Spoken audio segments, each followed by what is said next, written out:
Halo, selamat pagi semua. Selamat bergabung di kelas pengantar Kitab Suci Ibrani. Hari ini, rekan-rekan, kita akan memasuki sebuah tema baru, yaitu kitab-kitab sejarah. Dan ada loh kaitannya dengan hari ini, yaitu Rabu Abu ya. Koyakkan hatimu, jangan pakaianmu ya guys.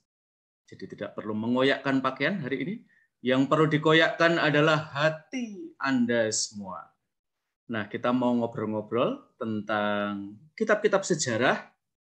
Nah, nanti kita akan melihat beberapa tema yang menurut saya relevan untuk pembicaraan zaman now ya. Yang pertama itu adalah tema tentang berhala atau idolization ya, atau idol. Lalu yang kedua adalah berkat dan kutuk. Tema yang untuk berkat saya kira kita gampang ya, relate dengan tema itu ya. Tetapi ketika hidup kita dikaitkan dengan kutuk, nah apa gampang ya dihubungkan. Tentu tema kesetiaan, ketidaksetiaan nanti juga akan kita bahas. Nanti kita akan tanya para suster, terutama yang pernah mengajukan kaul awal ya, atau kaul lanjutan ya. Yang ditulis di surat kaulnya itu apa sih? Yang di surat permohonan itu ya. Nah, para suster silahkan siap. Kalau perlu, kalau mau membawa surat kaulnya kembali untuk dibacakan di hadapan kelas, monggo para suster ya. Karena kita ingin belajar ya dari para suster melihat sejarah dari perspektif teologis ya. Jadi kita ingin melihat sejarah dari perspektif yang spiritual. Maka kita ingin belajar ya dari para suster yang hidupnya itu selalu ada di dalam apa ya? Di dalam perasaan deg-degan ya. Karena setiap 2 tahun ya perlu mengajukan kaul ya, diterima enggak ya? Nanti udah diterima 2 tahun lagi, daftar lagi, diterima enggak ya? Daftar lagi sampai kemudian kaul akhir ya. Oke, rekan-rekan, mari kita mulai kelas kita pada pagi hari ini.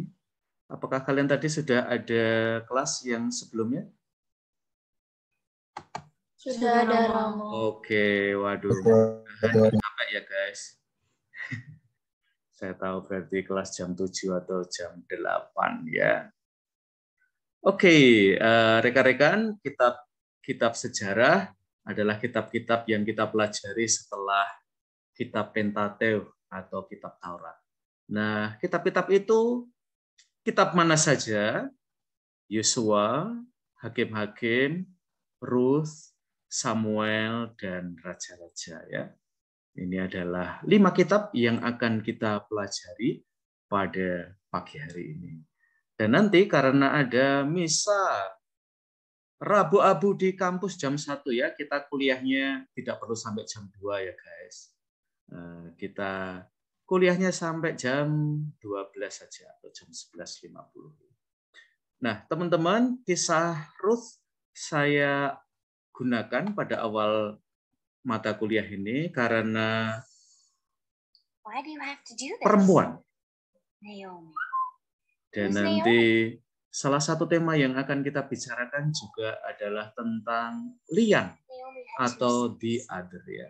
I married one, Orpah married the other, and both sons died. So Naomi, whose own husband had died years before. Superbook adalah salah satu sumber ya. Kalau kalian mau menggunakan animasi, terutama untuk pembinaan iman anak-anak. Don't you want to go back home to your own mothers?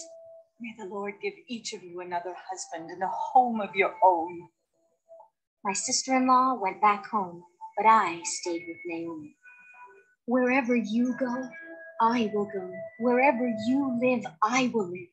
Nanti kalau kalian melihat sejarah atau genealogi dari Yesus, asal-usul Yesus, nama Ruth akan muncul ya.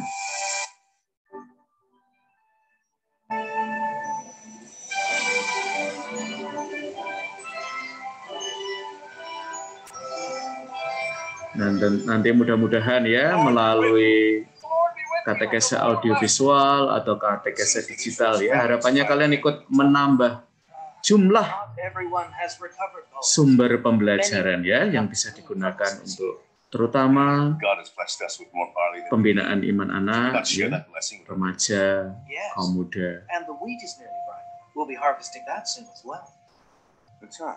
Who's that young woman over there? She is the young Moabite woman who came back with Naomi. I think her name is Ruth. So that is Ruth. Moab adalah salah satu wilayah yang ada di luar wilayah Yahudi ya. There are dozens of gleaners out there. What is so special about this one? Do as I ask, and don't give her a hard time. Her life has been difficult enough.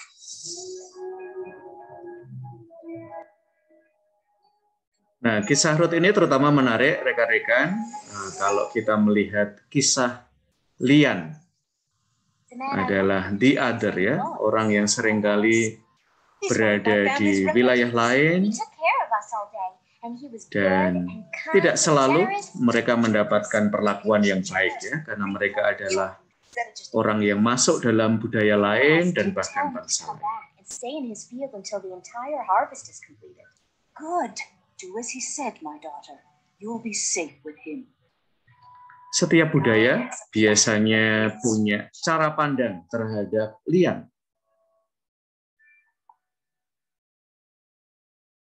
My lord. When you gather grain, don't go to any other fields. Stay right behind the young women working in my field. And when you are thirsty, help yourself to the water they have drawn from the well. What have I done to deserve such kindness? I am only a foreigner.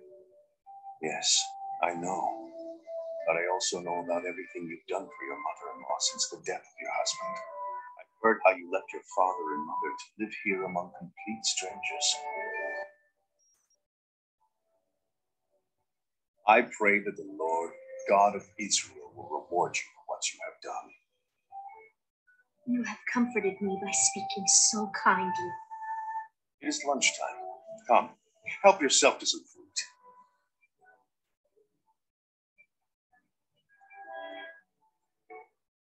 Tonight, Boaz will be winnowing barley at the threshing floor. Now, do as I tell you. Put on perfume and dress in your nicest clothes. Then, go to the threshing floor. But don't let Boaz see you until he has finished eating and drinking. He will sleep there to protect his crops from thieves. Be sure to notice where he lies down. Then go and uncover his feet. Stay there, and Boaz will tell you what to do.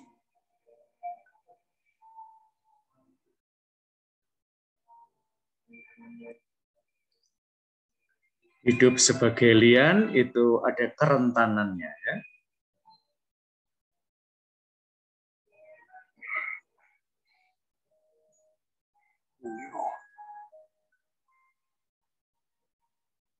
I am your servant, Ruth. Spread the corner of your covering over me, for you are Ruth's relative. What is she doing? Ruth is following an ancient Israelite custom. Nah, salah satu yang menarik dari model Superbook ini adalah ada anak-anak zaman now ya yang masuk dalam kisah ya. Mereka menonton dan bahkan kadang-kadang ngobrol dengan karakter-karakter yang ada. Sehingga kitab suci itu tidak jauh ya. Tetapi karakter-karakter zaman now ini ditempatkan di lokasi di mana karakter-karakter kitab suci itu berdialog. Huh? He is not going to marry her, but he said he's supposed to take care of her.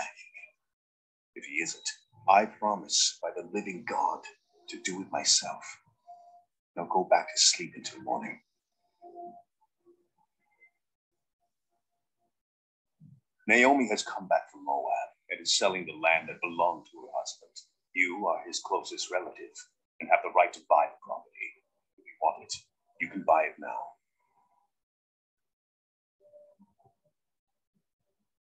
I will buy it. Now, if you do buy it from Naomi, you must also marry her daughter-in-law.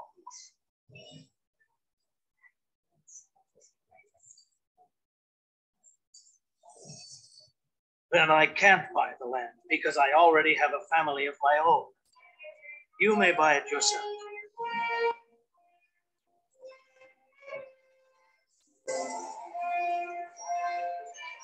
You are witnesses that I have bought the property of Naomi's husband and that I have agreed to marry Ruth the Moabite.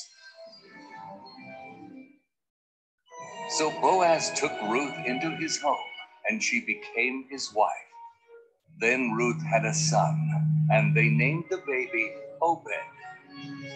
Obed became the father of Jesse and the grandfather of David, the king of Israel. Oke, itu adalah kisah Ruth. Nah, maka kita akan ngobrol dulu teman-teman tentang the other atau lian ya.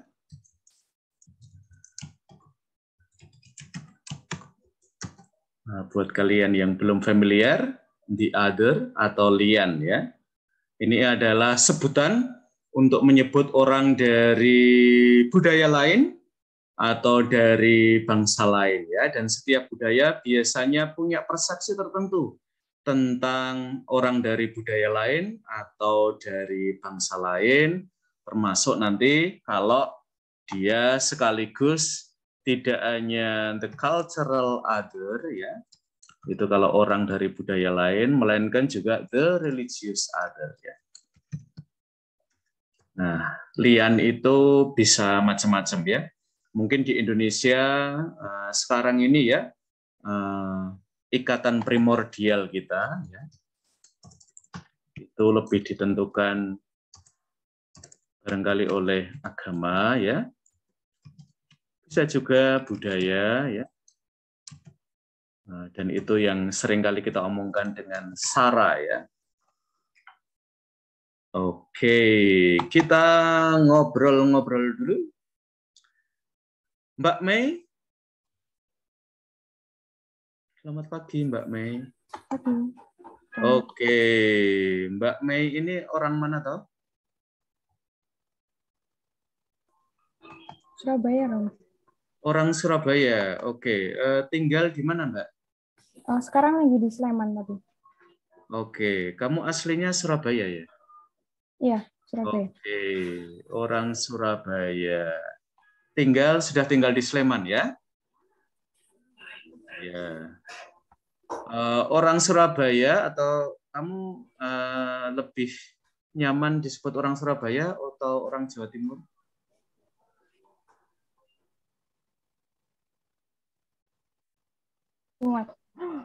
Oke. Kalau orang Jawa Timur melihat orang Jawa Tengah atau DIY, itu ada persepsi tertentu nggak sih, Mbak? Kamu sekarang kan masuk Sleman ya. Kesan kamu ketika masuk Yogyakarta itu rasanya gimana sih? Apakah ketemu orang alus-alus ya?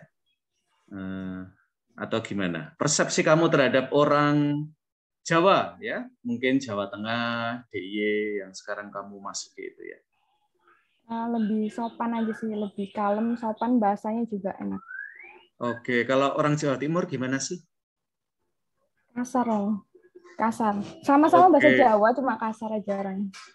Oke, terus kamu setelah ke Sleman ini belajar bahasa Jawa atau tetap pakai bahasa Jawa Timur? Masih belajar sih, mix dicampur. Kata yang sudah kamu pelajari apa sih, Mbak Mei? Dari Jawa Tengah atau Jogja? Matur nuwun. Matur nuwun ya. Kalau di Jawa Timur matur nuwun apa? Gimana mengatakannya? Suwun. Oke, suwun ya.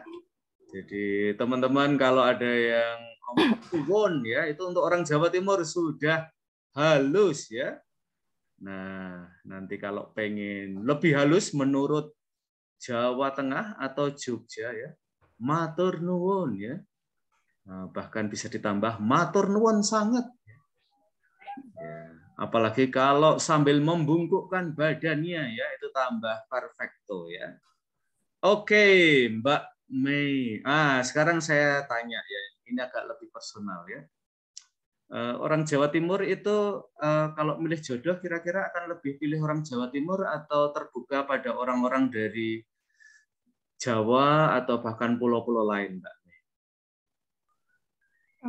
Lebih terbuka sih sama siapapun sih orang Jawa Timur. Oke, kalau sama dari suku lain, dari suku yang non Jawa, Mbak Mei ini ada Tionghoanya atau ya orang Surabaya itu ya kayak gini, Romo? Ada dikit. Ada Tionghoanya ya? Oke, kalau misalnya ada cowok Papua, good looking, good rekening, pokoknya asli Papua ya. Kira-kira Mbak Mei ada halangan nggak untuk nikah sama cowok itu?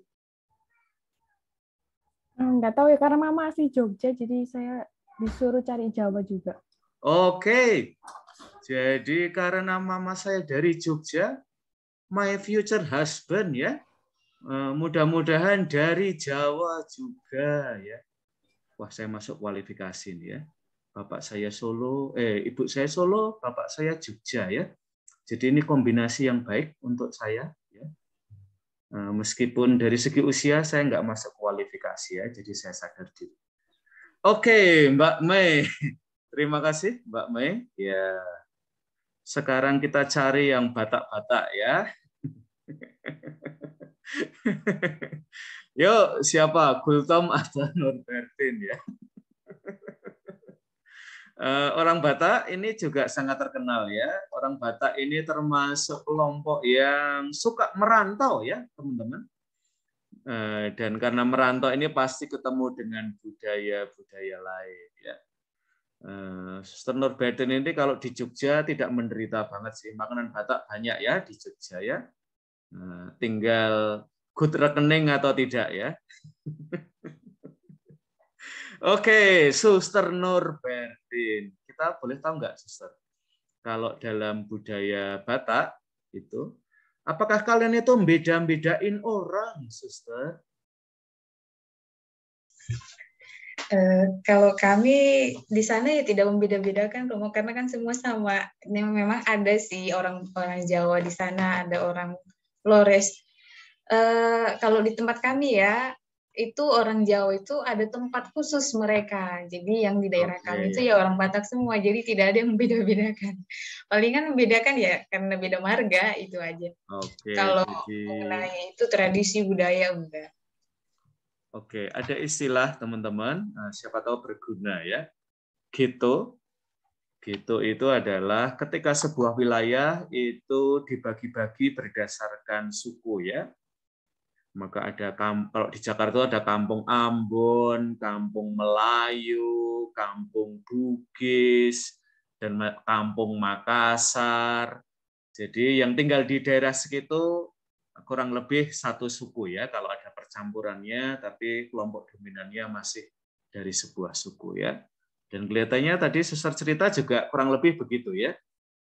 Memang kalau dilihat ada banyak suku ya di Batak, tidak hanya Batak saja, tetapi secara umum ya, hidup kita itu lumayan ada tersekat-sekat ya berdasarkan kesukuan ya. Jadi ada kampung Jawa ya. Nanti mungkin juga ada kampung Sulawesi, juga ada kampung Kalimantan atau kampung Papua kalau ada ya. Mungkin di Surabaya juga ada juga ya, Mbak Mei ya. Jadi kita ngumpul ternyata ya yang deket-deket ya. Apalagi kalau kalian ini ya, kalau ke warung ya, kadang-kadang kita cek dulu ya, ibunya ini orang mana ya, ibunya orang mana ya. Begitu tahu satu daerah ya, langsung kita omong bahasa daerah dan tiba-tiba porsinya ditambahi teman-teman ya. Digoreng spesial lelenya ya atau ayamnya ya. Dan kemudian ketika kita bayar, wah pun mboten sah Mas. Enggak usah Mas, gratis wong kita satu kampung ya. Ya. Nah, itu karena kedekatan kesukuan ya. Nah, nanti dalam arti yang negatif itu ada ghettoism ya. Atau ghettoisme ya. Ketika lokasi yang bersekat-sekat itu membuat kita secara sosial juga tersekat-sekat. Jadi orang membatasi diri dan kadang-kadang terjadi apa ya? Tawuran antar kampung ya, antara kampung Melayu dengan kampung Bugis dan seterusnya ya. Atau kalau di Jogja itu ada daerah ini ya, nanti daerah yang kalau ada festival Tionghoa ya, di situ ada ya dekatnya Toko Ramai teman-teman ya. Ada festival Ketandan ya. Ketandan itu buat teman-teman Tionghoa adalah salah satu pusat di mana sebagian besar dari komunitas Tionghoa itu hidup di sana. Nanti kalau kalian jalan agak jauh dikit ya, melewati perempatan itu, Senopati itu, lalu kalian akan masuk ke daerah Kauman. Di situ adalah daerah Muslim dan persis di seberangnya Jalan Gajah Mada itu adalah daerah Pecinan. Nah, nanti kalian akan melihat ya bahwa tidak selalu ada konflik, tetapi juga daerah-daerah tertentu barangkali mungkin secara tradisional dipandang sebagai wilayah tertentu bahkan mungkin milik ya. Maka kadang-kadang di tempat kita ada ini ya konflik ya, asing ya. Ini menjadi jargon yang kadang-kadang terkait dengan the other ya atau lian. Oke, itu adalah tema pertama yang mau kita obrolin teman-teman. Kalau misalnya nanti kalian berada di sebuah lokasi dan secara sosial mereka masih tersekat-sekat, barangkali kisah Ruth ini bisa kita tawarkan ya. Ruth berasal dari Moab, masuk wilayah Yahudi karena dia ikut ibu mertuanya dan di situ dia belajar ya. Sebagai orang asing, Ruth itu tidak punya privilege yang besar ya. Jadi dia hanya boleh mengambil panenan yang sudah dipanen ya, dan memang biasanya disisakan ya untuk orang-orang miskin, kelompok janda, dan untuk kasus Ruth ya, karena dia dengan ibu mertuanya, lalu dia memiliki hak untuk mengambil bagian yang sudah dipanen itu ya. Oke, dan nanti kita akan melihat juga nabi-nabi awal ya. Nah, sekarang adalah giliran para suster ya untuk unboxing ya surat pengajuan kaul mereka. Nah, karena cara orang Israel melihat sejarah itu sejarah senantiasa dilihat dari perspektif yang lebih religius ya. Jadi soal relasi antara Israel dengan Allah, lalu ketaatan atau ketidaktaatan Israel pada firman Allah melalui nabi ya. Nah, ketika mengajukan kaul pertama ya atau kaul-kaul selanjutnya sebelum kaul akhir, para suster ini kan tidak cerita dari A sampai Z ya. Nanti kasihan ya provinsialnya membaca diary-nya para suster itu ya. Kuliah di pendikat, dinamikanya, dosen tertentu itu terlalu detail ya. Yang ditulis itu maksimal misalnya ya 1-2 halaman saja ya. Dan itu berarti terutama hidup saya sebagai religius merasa disertai Tuhan tidak selama 2 tahun terakhir ini ya. Apakah panggilannya dikuatkan dan seterusnya. Nah, karena saya nggak pernah membaca suratnya suster-suster ini ya, kita langsung tanya aja pada para oknumnya ya. Nah, istilah oknum sendiri sebenarnya tidak positif ya, karena menempatkan kalian sebagai lian ya. Oknum jangan sering dipakai ya. Kita tanya pada pribadi-pribadi yang mengirim surat itu.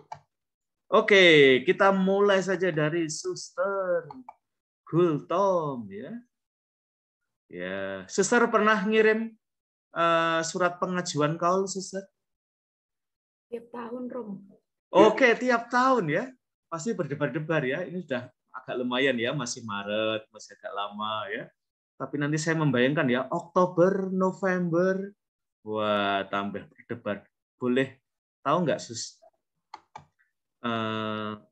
isi salah satu surat yang mungkin nggak sangat pribadi banget, tapi kalau sangat pribadi tapi suster sukarela untuk sharing apa sih yang pernah suster tulis pada provinsial agar provinsial FSE ya tetap mengizinkan suster untuk lanjut. Isinya Romo tentang bagaimana pengalaman saya selama 1 tahun dalam menghidupi ketiga kaul, yakni ketaatan, kemurnian, dan kemiskinan. Dan dengan usaha dan pengalaman selama 1 tahun itu, maka saya memberanikan diri untuk mengajukan permohonan untuk diterima lagi untuk membaharui kaul di tahun berikutnya. Oke, kalau ada pengalaman-pengalaman lemah ya dalam menghidupi 3 kaul itu ditulis juga nggak, Sus? Hanya dibuat rangkuman bahwa di dalam pengalaman itu ada pengalaman yang menggembirakan, ada pengalaman yang meneguhkan, dan juga dari pengalaman-pengalaman yang susah itu, yang sulit itu juga belajar untuk memperbaharui diri, belajar untuk membenahi diri. Oke, gimana Yesus misalnya ya, ketika di pendikat atau di biara, di rumah biara, itu ada cowok good looking ya. Dan saya itu kok ya, aduh ya, ketemu apa ya, duduk sebaris. Nah, biar pengalaman itu diceritakan, tapi suster tetap boleh kaul, kira-kira cara menceritakannya gimana ya suster? Apakah suster akan cerita, saya jatuh hati semester ini pada cowok good looking ya, dan dia masih jomblo juga sama seperti saya. Nah, biar tetap provinsialnya tidak salah tangkap dan suster tetap diberikan kelayakan untuk bisa tetap kaul, kira-kira cara menceritakannya gimana ya, Sus? Sebenarnya Romo kan setiap 2 bulan itu ada bimbingan rohani, ada di salah satu suster yang mendampingi kita selama dalam masa junior itu, dan setiap per 2 bulan itu ada bimbingan rohani. Di sanalah kita mengungkapkan apa yang kita alami di dalam setiap 2 bulan itu, apakah ada jatuh bangunnya dalam panggilan itu, dan bagaimana nanti pembimbing juga membantu kita untuk mengatasi segala persoalan yang kita ungkapkan. Dan kuncinya ada di kita sih sebenarnya Romo. Di dalam surat itu tidak mungkin kita mengatakan bahwa saya sedang jatuh cinta seperti itu, tapi di dalam pengolahan diri bersama dengan pembimbing rohani dan juga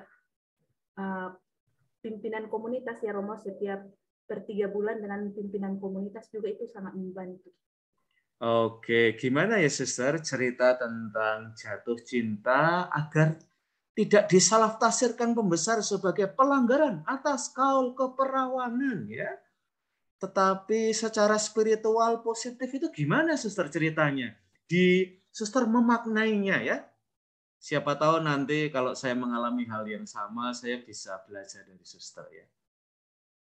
Suster diketawain loh sama teman-temannya suster. Mereka pada senyum-senyum. Oh, yang bagian itu nggak diceritakan. Gimana, Sus? Pengalaman jatuh cinta tapi ditafsirkan secara spiritual sebagai positif itu gimana ya, Sus, kira-kira menceritakannya? Pengalaman jatuh cinta itu Romo, itu baik, bahwa sebagai manusia kan ya benar bahwa kita mempunyai rasa itu. Kita mempunyai rasa cinta kepada lawan jenis, contohnya seperti itu, dan juga bagaimana kita membawa rasa cinta itu menjadi dukungan panggilan kita untuk menyemangati kita dalam panggilan, bukan malah untuk menjauhkan kita dari panggilan, begitu. Oke ya. Kalau di SY itu apa ya, tentang keperawanan tidak banyak ditulis ya. Santo Ignatius itu pelit banget omong tentang keperawanan ya. Dia cuman omong hiduplah seperti malaikat di dalam keperawanan ya. Waduh, kita nggak pernah lihat malaikat, jadi kita juga kayak gimana ya? Oke, terima kasih Suster. Tadi yang ketawa-ketawa juga Suster Tere ya. Maka kita hadirkan juga ya. Pernah nulis surat untuk kaul, Suster? Nah, Oke, tahunan juga atau suster agak lebih lama dikit? ini juga setiap tahun pembaruan. Oke, pembaruannya juga setiap tahun ya. Pernah nggak sih suster menulis surat yang pokoknya tidak akan aku lupakan sepanjang hidup saya dalam tarekat ya? Karena itu surat yang paling berat, tapi harus ditulis. Pokoknya nulisnya itu lebih lama daripada sebelum-sebelumnya. Biasanya lancar-lancar aja ya. Tapi yang ini kayaknya butuh waktu agak lebih panjang gitu. Pernah nggak sih, Sus? Oke, diceritain dikit dong, Sus, biar teman-teman yang awam juga tahu, oh, suster itu kayak gitu ya. Journey-nya ya, struggle-nya. Waktu itu pas lagi ada struggle atau pas lancar-lancar aja, Sus? Ketika pengajuan yang iklan perdana dalam iklan kaul perdana itu kan di tempat kami mengikuti masa postulan novisiat.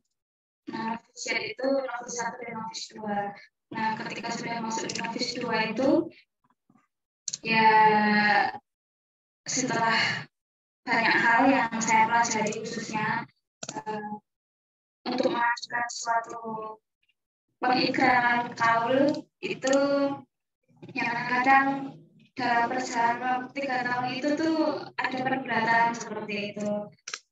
Apakah nanti ke depannya sanggup untuk menjalani menghayati ketiga kaul yang akan saya ikrarkan nantinya seperti itu. Hal yang paling berat bagi saya ketika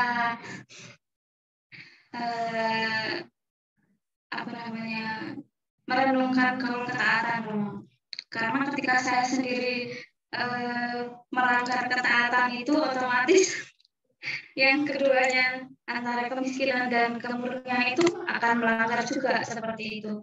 Maka kami khususnya para Fransiskan, kaul ketaatan itu kami utamakan seperti itu. Lalu setelah itu kemurnian, kemiskinan seperti itu. Jadi kalau ketaatan saya langgar, ya otomatis keduanya saya langgar seperti itu. Oke ya, jadi dengan kaul ketaatan ya. Wah, tadi ada Suster Norbertin ya. Kalau gagal mencintai itu pelanggaran terhadap kaul kemurnian ya di antara sahabat-sahabat OP ya. Wah, keren sekali ya. Juga untuk Suster Tere ya. Ada kalimat yang biasanya saya sertakan ya. Kalau saya pengajuan ya. Cinta dan rahmat-Mu Allah cukup bagiku ya. Nah, setelah dosa-dosanya saya tulis ya, saya beri kalimat penutup itu ya. Dan sejauh ini provinsial kelihatannya menerima dosa-dosa saya ya. Romo Andalas masih boleh di Serikat Yesus ya. Amin. Oke, terima kasih teman-teman. Dan itulah cara ya. Sebagaimana bangsa Israel membaca kisah-kisah kehidupannya ya. Maka nanti di dalam kitab suci yang ada di tangan kita, tidak semua peristiwa itu dimasukkan ya, karena memang bukan buku sejarah, apalagi bukan buku diary ya. Meskipun ada banyak unsur sejarahnya, tetapi sejarah dilihat dari perspektif yang religius. Maka isinya akan selalu di sekitar umbrella theme ini ya, jadi tema yang memayungi ini ya, relasi antara Israel dengan Allah, lalu ketaatan Israel pada firman Allah melalui nabi-nabi ya. Nah, itu yang menjadi garis besar dari kitab-kitab yang kita pelajari hari ini. Nah, kitab Yesua mulai dari mana sih sebenarnya? Kalau kita melihat akhir kitab Ulangan dan awal kitab Yesua, kita akan melihat ya jembatan antara kitab Ulangan dengan kitab Yesua. Kitab Ulangan itu berakhir dengan wafat Musa, seperti yang kita bicarakan pada minggu yang lalu. Lalu penunjukan Yosua memimpin Israel memasuki tanah terjanji. Dan itu yang nanti akan menjadi awal dari kitab Yosua, ya. Nah, kalau kita melihat secara cepat, lalu kitab sejarah itu garis besarnya adalah sangat dipengaruhi oleh kitab Ulangan, terutama Yosua, Samuel, raja-raja, lalu gagasan berkat dan kutuk, lalu kriteria baik buruk raja, ketaatan atau ketidaktaatan terhadap ketetapan dalam kitab Ulangan. Nah, mari kita sekarang ngobrol tentang berkat dan kutuk, ya. Berkat dan kutuk adalah sebuah gagasan yang muncul pada periode kitab sejarah ini dan berguna banget loh teman-teman sampai sekarang, ya. Nah, cara kita melihat hidup kita, hidup saya itu diberkati kok, ya. Maka nanti teman-teman kalau misalnya ya dalam kesempatan katekese lalu ada pertanyaan di sekitar berkat dan kutuk, kitab-kitab sejarah bisa kalian jadikan rujukan, ya, untuk ngobrol dengan umat. Nanti tinggal kalian pilih bagian mana dari kitab itu yang paling vokal, ya, paling artikulatif untuk bicara berkat dan kutuk, ya. Oke, saya akan tanya dulu, ya. Simpel pertanyaannya. Hidup Anda ini berkat atau kutuk? Simpel, ya. Suster Gasparin, pertanyaannya ringan, Suster. Tidak usah sangat serius, ya, merenungkan pertanyaan saya. Oke, Suster. Hidup Suster berkat atau kutuk? Berkat, Romo. Oke, mengapa berkat? Mengapa tidak kutuk sih, Suster? Berkat karena ya saya diciptakan oleh Tuhan untuk bisa melayani sesama. Oke, apalagi masuk tarekat CIJ, ya. Hidup saya tambah jadi berkat, ya, karena melayaninya tambah luas, tambah jauh. Pernah nggak sih, Suster, memandang hidup Suster itu sebagai kutuk?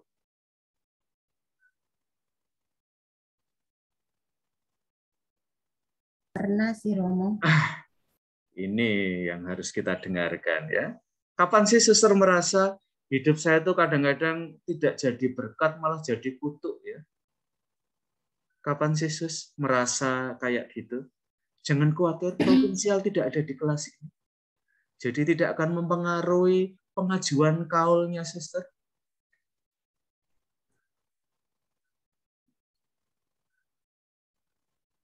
Silahkan, Sus.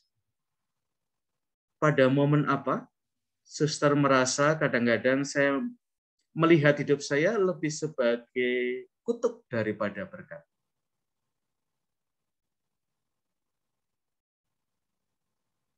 Wah, Suster Gasparin, jangan seperti istri Lot, ya, yang tiba-tiba jadi patung garam, ya. Suster Gasparin sudah kekal, Romo, jadi aman posisinya, ya. Sudah jadi pegawai tetap, ya. Yang belum ini masih pegawai kontrak, ya. Oke, Suster Gasparin kelihatannya anggota definitif, ya, anggota pasti dari tarekat CIJ, ya. Bedanya anggota kontrak dengan anggota tetap itu adalah sekarang ini setelah saya jadi anggota tetap, saya selalu dapat surat dari Pater Jenderal, teman-teman. Sebelumnya paling banter provinsial, ya. Sekarang ini isu-isu yang ada di generalat kita, itu kita selalu dikirimi update, ya. Memang beda, ya, privilege-nya antara anggota definitif pekerja tetap dengan pekerja kontrak, ya. Oke, kelihatannya Suster terputus. Enggak apa-apa, ya. Oke, kita ke Marcelinus Eligius dulu. Yuk. Ya, Romo. Oke. Pernah nggak sih kamu memandang hidup kamu entah sebagai berkat atau hidup saya kutuk banget sih? Lebih banyak berkat sih, Romo. Oke, lebih banyak berkat. Mengapa kamu lebih senang memandang hidup kamu sebagai berkat? Apa, Romo? mengapa kamu lebih memandang hidup kamu sebagai berkat? Nanti akan ada ini ya, bahasa Jawanya adalah counting the blessings. Ini salah satu kalimat atau frase yang sangat dipengaruhi oleh teologi berkat dan kutuk. Hidup saya itu berkat atau kutuk? Kalau saya, kenapa saya berpandangan hidup saya berkat, itu karena untuk apa Romo ya, untuk menyemangati diri saya gitu loh Romo. Oke, menyemangati diri kamu ya. Jadi kamu lebih melihat hidup kamu sebagai berkat daripada sebagai kutuk ya. Bahkan kalau peristiwa-peristiwa sulit ya. Iya Romo. Oke, tapi pernah nggak sih terbersit bahwa saya ini terkutuk ya? Senyum Mas. Ada sih Romo, pernah sih. Oke, bisa cerita nggak sih momen apa sih sehingga kan nanti kita juga akan melihat ya dalam diri apa ya orang Israel apa ya mereka akhirnya apa ya melihat hidup mereka itu sebagai kutuk ya atau terkutuk ya.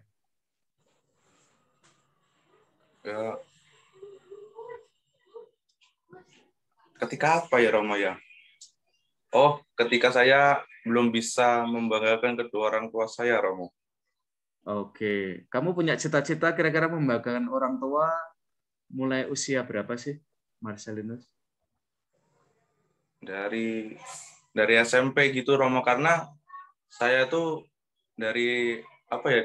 Dari SMP tuh sudah diremehkan gitu, bahkan sama keluarga besar saya gitu. Jadi kalau misalnya saya tidak apa ya, tidak bisa membanggakan kedua orang tua saya, otomatis yang kena juga orang tua saya gitu, yang kena jeleknya gitu Romo. Oke, kalau anak SMP membanggakan orang tua, caranya gimana ya? Saya tuh membayangkan nanti kalau kamu udah kerja, mungkin udah nikah, lalu mungkin udah bisa bangun rumah, itu baru dihitung. Tapi kamu SMP sudah dituntut ya untuk membanggakan orang tua ya.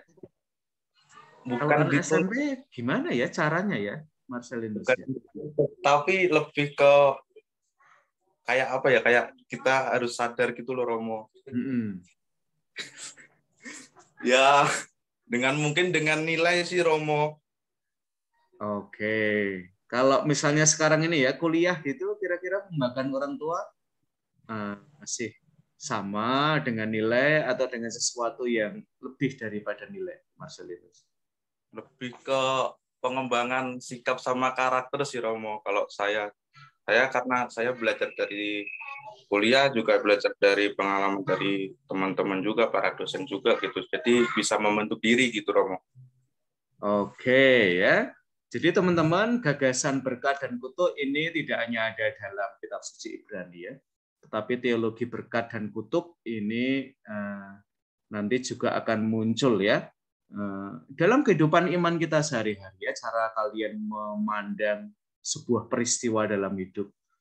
Nah, nanti yang menjadi persoalan adalah, nanti kita akan ngobrolin ya, nanti salah satu kitab yang sangat terkenal yang berhadapan dengan teologi berkat dan kutuk,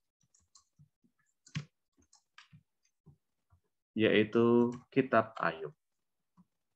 Di situ akan ada terjadi pertarungan ya antara teologi berkat dan kutuk itu. Apakah teologi berkat dan kutuk itu mencukupi ya untuk memaknai semua pengalaman kita? Nah, nanti saya akan mengajukan sebuah kasus pada kalian. Nanti kasus ini akan kita sebut sebagai, lupa namanya ya. Tapi saya ini aja ya. When bad things happen to good people.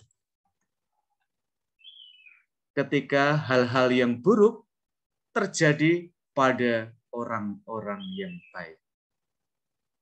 Gimana ya cara kita menafsirkan pengalaman? Ya.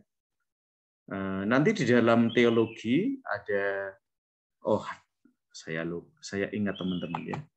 Terima kasih telah menyegarkan pikiran saya Tuhan. Namanya adalah Theodise. Ya. Theodise nanti di dalam teologi adalah kita mau membela posisi Allah ketika Allah itu kadang-kadang dipersalahkan ya. Ketika peristiwa buruk terjadi pada manusia. Nah, teologi punya sebuah aliran ya, namanya adalah Theodise. Nah, salah satu Theodise yang paling terkenal adalah gimana menjelaskan ketika orang baik mengalami nasib buruk. Ya, saya minta Mas Rengga ya. Ya. Pernah nggak sih Rengga kamu mengalami nasib buruk padahal kamu tuh udah baik banget sebagai pribadi? Iya, kamu. Iya. Pernah punya pengalaman? Malah saya berpikir apakah saya pernah berbuat baik. Mas Rengga mempertanyakan dirinya sendiri. Saya pernah berbuat baik nggak sih dalam hidup saya? Nah, gini ya Rengga ya, ya udah. Karena Rengga masih pikir-pikir ya, saya pernah berbuat baik atau tidak dalam hidup. Just kidding ya. Rengga, ada teman kamu, Mbak Josephine, Mbak Mei, ya, yang sekarang tinggal di Sleman. Ini malam-malam, Mas Rengga, saya mau curhat nih. Ya. Jadi Mbak Mei ini mau curhat sama Mas Rengga ya. Menurut saya Mas Rengga ini orang terbaik yang pernah saya kenal selama di Sleman ya, sejauh ini. Dan saya mau tanya Mas Rengga ya. Saya itu orangnya baik banget loh Mas Rengga. Tapi kok hidup saya tuh buruk terus ya. Hal-hal buruk itu menimpa hidup saya. Ini kira-kira sayanya yang sebenarnya kurang baik, tapi saya nggak sadar, atau Tuhan memang nggak baik pada saya, Mas Rengga? Please, mikirnya jangan lama-lama. Langsung jawab pertanyaan saya. Ini salah saya atau salah Tuhan sih, Mas Rengga? Ya, monggo Mas Rengga. Mbak Mei sedang menanti jawaban. Ya, tidak ada yang salah kayaknya. Apakah suara kita dengar, Om? Agak keras dikit, Rengga. Oh, kayaknya saya melihatnya itu, ya kita tidak bisa menyalahkan siapa-siapa. Kita tidak bisa menyalahkan siapa-siapa. Lalu salah sopo? Ya, mungkin bisa jadi kita kurang bersyukur. Kita kurang bersyukur. Mbak Mei lebih banyak bersyukur loh. Ya. Belajar dari kisah Ayub itu juga bisa. Belajar dari kisah Ayub, Mbak Mei ya. Mulai sekarang baca kisah Ayub. Ini minta nasihat malah disuruh-suruh ya. Tapi nggak apa-apa karena kisah Ayub ini kisah yang evergreen ya, teman-teman. Termasuk pada masa pandemi ini juga ketika tidak sedikit keluarga ya kehilangan orang-orang yang menurut mereka belum selayaknya dipanggil Tuhan ya. Pertanyaan itu muncul lagi ya. Apa yang salah dengan hidup saya ya? Suami saya itu bahkan bekerja sebagai nakes selama masa pandemi. Dia menyelamatkan banyak jiwa, tapi kok ya dia akhirnya meninggal karena COVID juga. Apa kebaikan suami saya itu kurang cukup ya? Nah, sambil menunggu Mas Rengga mungkin mau nambah-nambah, kita balikin kepada Mbak Mei. Kalau Mbak Mei, kamu itu kurang bersyukur sebagai orang. Kira-kira Mbak Mei senang nggak dengan jawabannya Mas Rengga itu?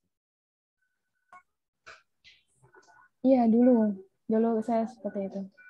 Oke, jadi Mbak Mei ini memang, oh iya ya Mas Rengga, memang saya tuh kurang bersyukur ya. Kira-kira kalau Mbak Mei malah Aku itu kurang bersyukur kapan, Thomas, Mas? Kok saya masih disuruh bersyukur lagi ya? Saya setiap hari hidup saya itu penuh syukur loh, Mas. Jadi ini yang salah ketok Tuhan ya.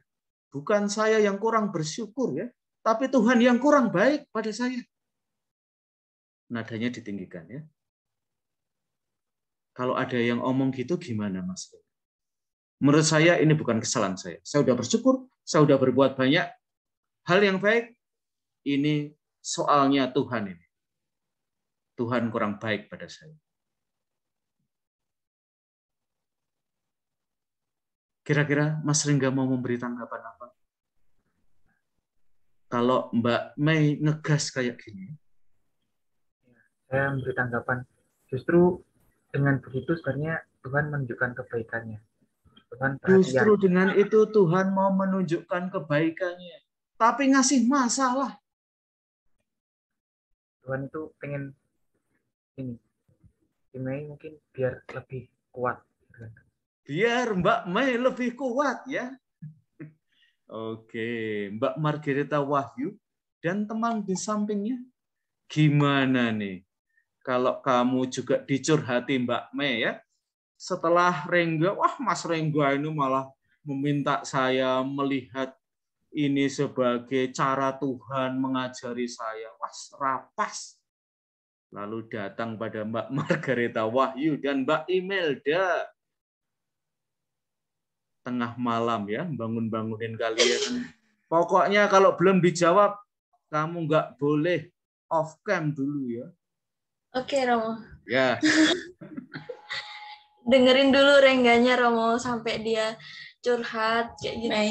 Sama Mei ya, Meinya gitu Romo. Terus nanti kalau dia udah udah plong baru kita ngasih masukan. Oke, kira-kira mau ngasih masukan apa sih Mbak Imelda? Masukannya mungkin yang salah bukan Mei ataupun Tuhan yang nggak ada yang salah. Nggak ada yang salah. Mungkin tuh cara Tuhan supaya Mei itu lebih baik lagi, lebih bertumbuh lagi, lebih mengasihi lagi sesamanya. Oke. Mungkin juga ini di dalam teologi ada sebuah aliran ya. Tuhan itu memberi ujian. Seperti Tuhan itu agar kita naik kelas. Nah, ini sangat populer ya. Meskipun nanti bisa dikejar ngasih ujian ya ngasih ujian, tapi enggak susah-susah gitu kali ya. Sampai saya hampir mate ya. Sampai saya hampir modiar ya. Kayak gini ujian. Ini sih ujian yang keterlaluan sih Tuhan. Gimana kalau dijawab kayak gitu Mbak Imelda? Ya kalau Mei orang baik sih akan bisa berbuat baik Romo. Saya tuh kurang baik apa Mbak Imelda? Yuk Mbak Wahyu. Gimana Mbak? Ya, lain kali nama kalian sesuai dengan posisi duduk kalian ya. Ternyata kebalik ya, tua saya yakin Mbak Imelda, ternyata Mbak Imelda yang sebelah kiri ya. Ternyata Mbak Wahyu yang sebelah kanan. Gimana Mbak Wahyu?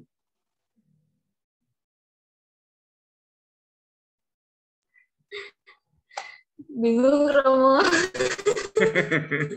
Yang memang namanya juga soal yang dilema ya. Memang bingung ya. Maka memang ada teodise itu ya, teman-teman. Tapi saya setuju dengan yang dikatakan oleh Mbak Wahyu atau Imelda ya tadi ya, bahwa pertama-tama kita perlu mendengarkan mereka dulu ya. Kalau dalam bahasanya Paus Fransiskus, kita jangan memberikan jawaban yang sudah jadi ya. Jawaban-jawaban yang resep ya. Seolah-olah pertanyaannya gini, jawabannya pasti begini ya. Kita perlu pertama-tama dengerin dulu itu dan empati ya. Salah satu yang menarik dari kisah Ayub, saya kira nanti juga dia mengkonfrontasi teologi berkat dan kutuk. Karena buat dia teologi berkat dan kutuk itu tidak menjawab persoalan. Sementara tiga sahabatnya ini selalu menjawab dalam bingkai teologi berkat dan kutuk. Tetapi ada yang kita sebut nanti ya dalam filsafat, tapi juga di dalam teologi ya, misteri kejahatan. Nah, namanya aja misteri ya, ini bukan teka-teki silang ya, yang kalau kita berpikir keras selalu kita dapat jawabannya. Misteri itu tetap ada sesuatu yang pada akhir ya belum tuntas sebenarnya. Ada sesuatu yang belum terselesaikan sampai final ya. Nah, itu misteri kejahatan ya. Pada akhirnya nanti ini ya, Ayub pada akhir itu menyadari ya bahwa Allah yang dia kenal adalah Allah yang penuh misteri ya.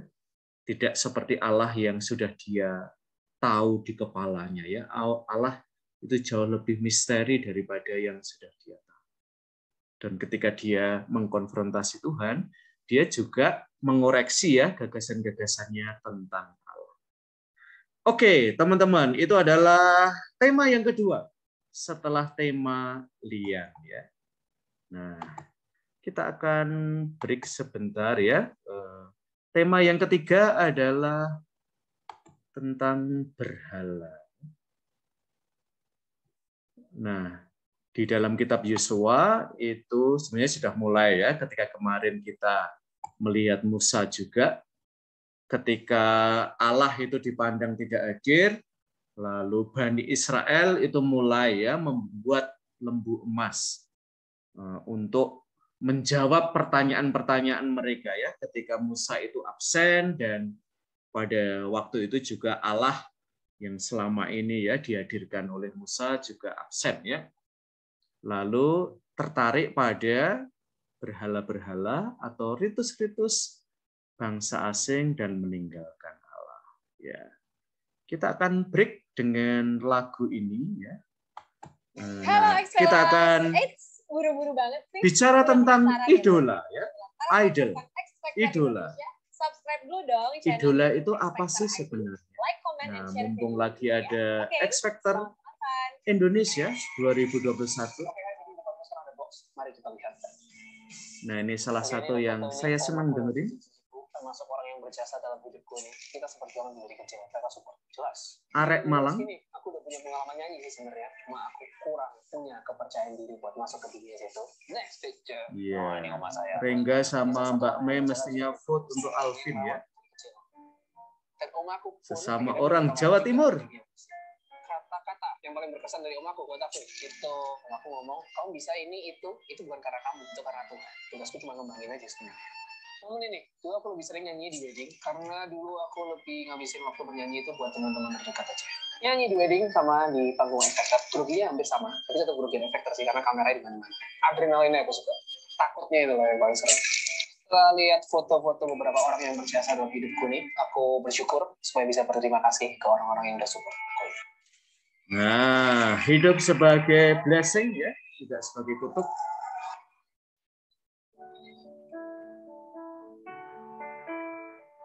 Pertanyaannya nanti adalah, idola itu siapa sih?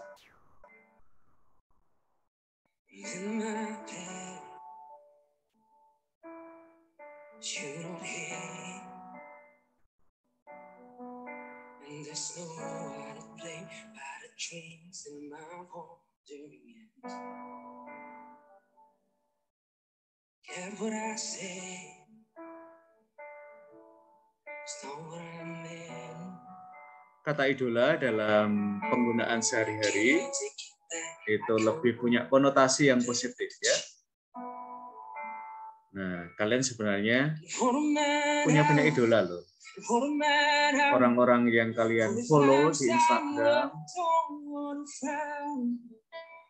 sekurang-kurangnya orang yang kalian ngajak temenan di medsos.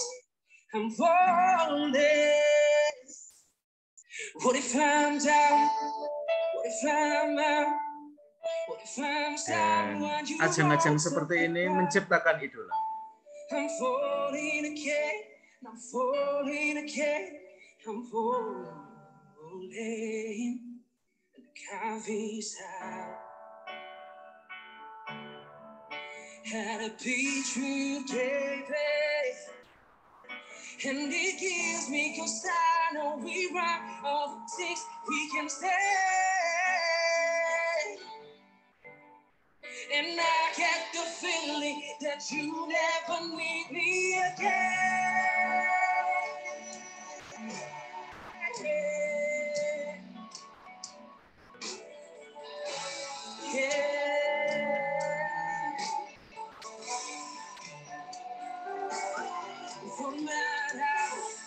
No matter how, the times I wanna go all around. I'm falling again, I'm falling again, I'm falling. What if I'm down? What if I'm out? What if I'm someone you won't talk about? I'm falling again, I'm falling again, I'm falling. I'm falling again, I'm falling again, I'm falling.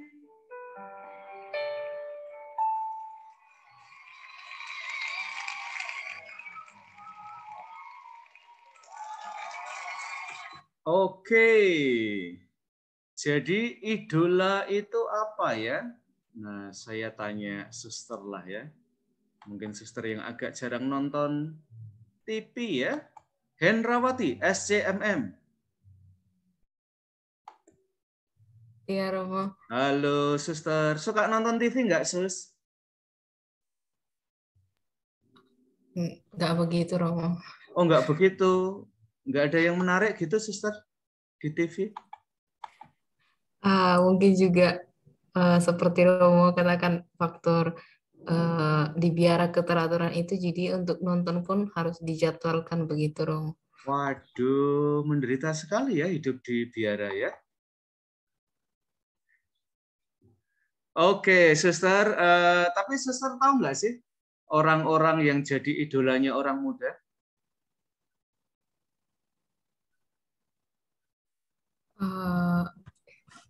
Kurang tahu ya, Romo.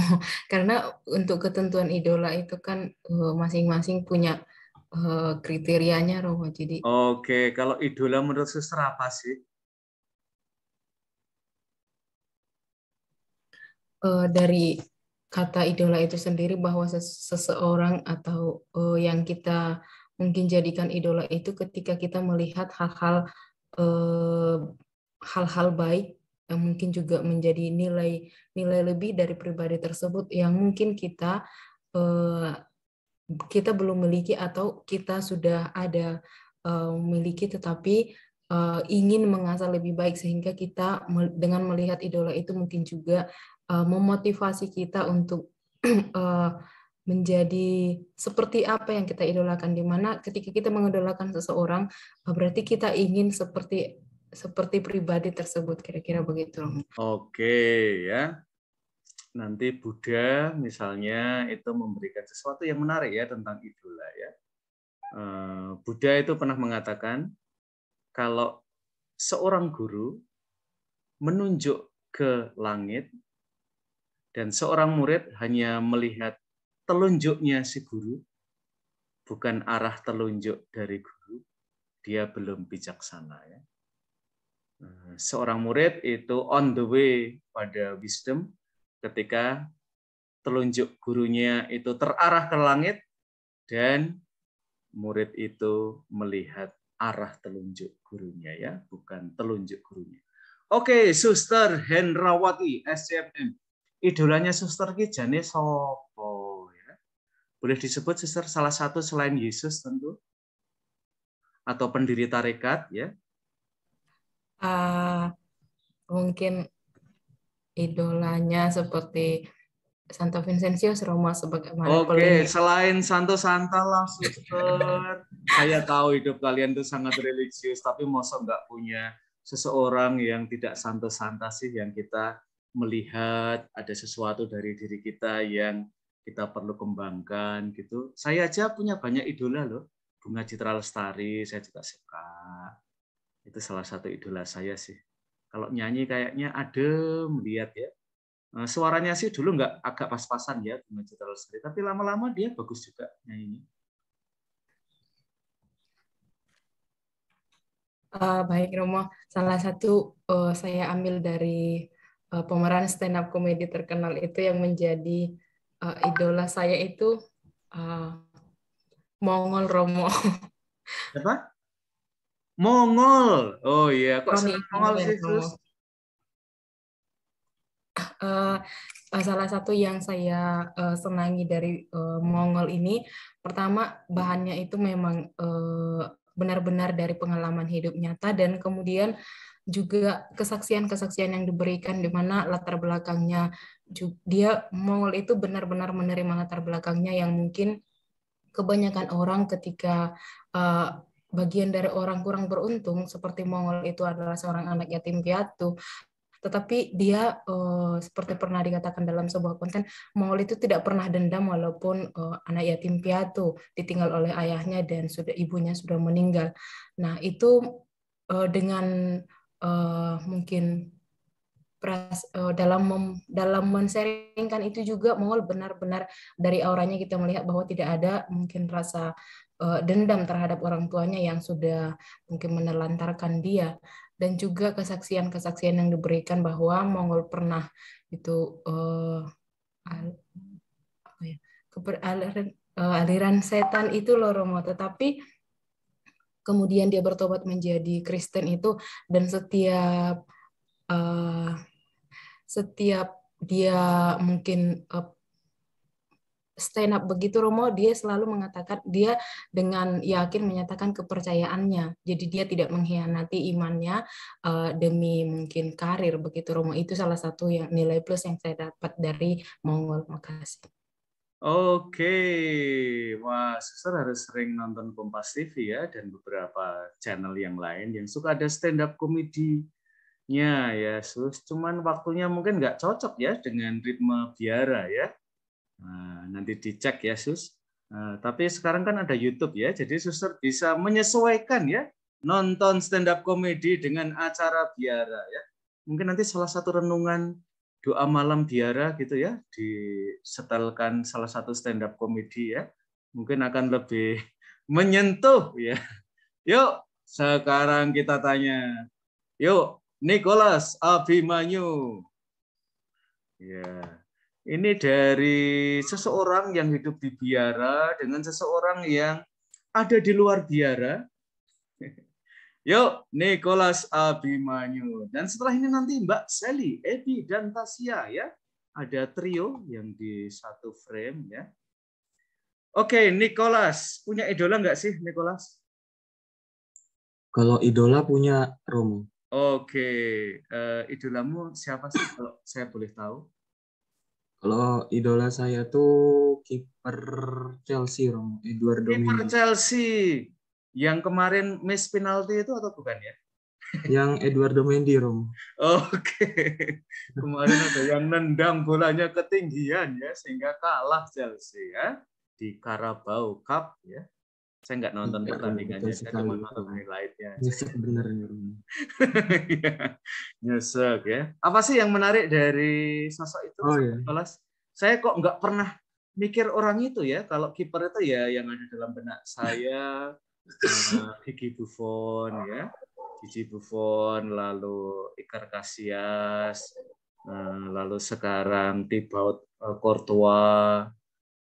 Kayaknya nama-nama itu ya kok kiper Chelsea nggak pernah masuk dalam benak saya ya. Kebetulan saya fans Chelsea juga sih, Romo. Oke, ya. Apa sih yang menarik dari sosok itu?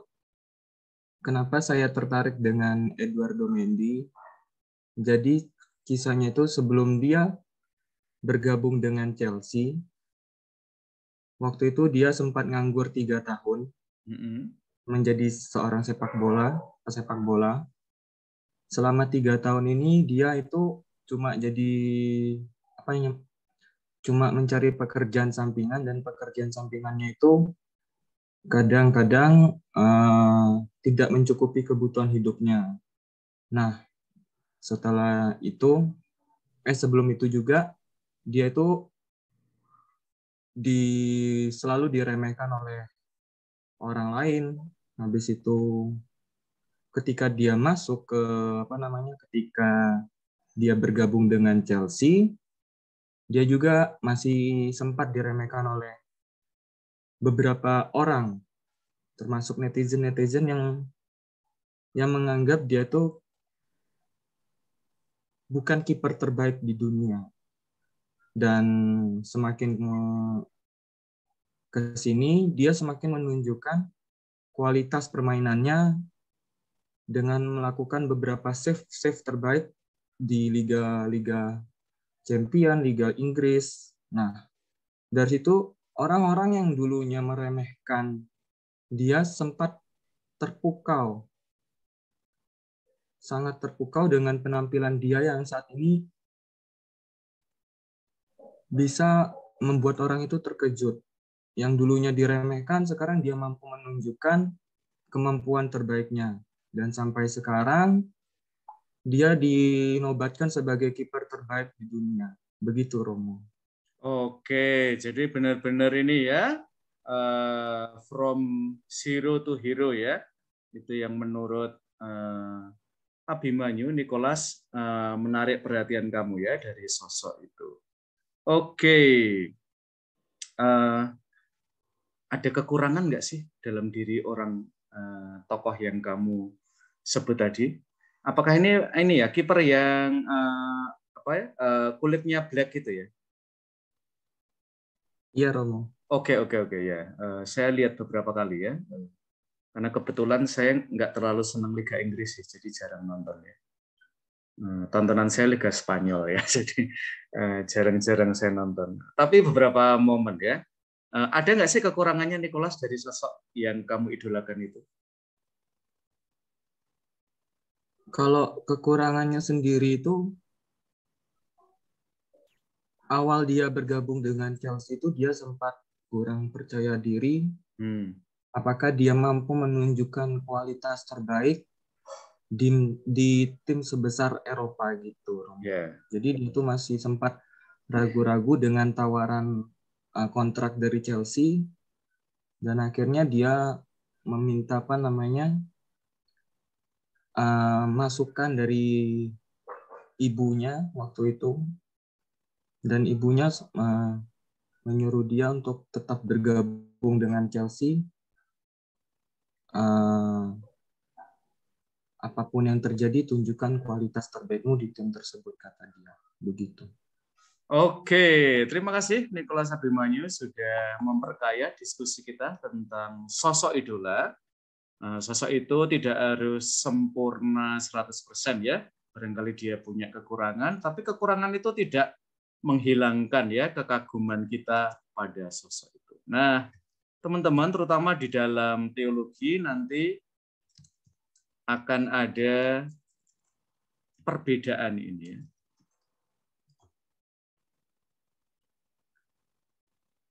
Atau di dalam kredo kita akan menemukannya. Tiada Tuhan selain Allah. Atau God and God. Apa yang membedakan God dan gods? Guys, apa yang membedakan? Ya udah, paling gampang dalam bahasa Indonesia. Apa yang membedakan Tuhan dari berhala? Karena seringkali kekacauan di dalam pemahaman ini membuat, terutama dalam praktek di dalam gereja Katolik ya, bentuk-bentuk difusi itu dianggap sebagai penyembahan pada berhala. Apa bedanya Tuhan dan berhala? Oke. Bonifasius, Aristo. Iya, Romo. Yuk, bedanya Tuhan dari berhala apa, Boni? Kalau sepemahaman saya, kalau berhala itu lebih kepada kita melebih-lebihkan hal-hal duniawi daripada yang transenden ini, Tuhan Allah sendiri. Oke, kalau berhala-berhala zaman ini menurut kamu apa saja sih, Bon? Kalau menurut saya gadget, Romo. Gadget. Oke. Mengapa gadget jadi berhala? Ya, karena saya pribadi mengalami bahwa akhirnya saya lebih banyak meluangkan waktu saya kepada gadget daripada bagaimana saya berkomunikasi kepada Tuhan. Oke, gadget adalah berhala menurut Boni ya. Nah, kita coba tanya lagi ya. Mbak Serliana Sea. Iya, Romo. Oke, menurut kamu ya, gadget itu berhala nggak sih? Tergantung yang menggunakan, Romo. Tergantung yang menggunakan. Biar nggak jadi berhala gimana ya? Menggunakannya sesuai kebutuhan, Romo. Apa yang memang sesuai kebutuhan. Tapi kalau saya gunakan sesuai kebutuhan, kok ternyata 24 jam sehari ya? Saya menggunakan gadget itu ya? Ya berarti udah melewati batas, Romo. Kebutuhannya. Kalau misalnya ya, karena ini Rabu Abu ya, kita dahulu ya, nanti Romo Hendra mau memilih apa. Tetapi kira-kira kamu mau puasa gadget nggak selama sebulan ini? 40 hari ini? Jarang main juga sih, Romo. Oke, kalau berhala buat kamu apa sih? Atau siapa sih yang ada dalam bayangan kamu? Kalau Boni tadi gadget ya, nggak bisa lepas. Kalau saya lebih ke mungkin saya hobi banget baca-baca buku gitu, terutama kalau ceritanya tuh menarik, saya bisa sampai tengah malam membaca. Oke, drakor berhala nggak sih? Tergantung sih, Romo. Wah, tergantung. Kadang-kadang berhala, kadang-kadang bukan. Ya kalau untuk hiburan sesekali sih kayaknya kalau menurut saya itu nggak masalah ya, Romo. Tapi kan drakornya berjilid-jilid, masa nonton ditonton sekali, cuman seri 1.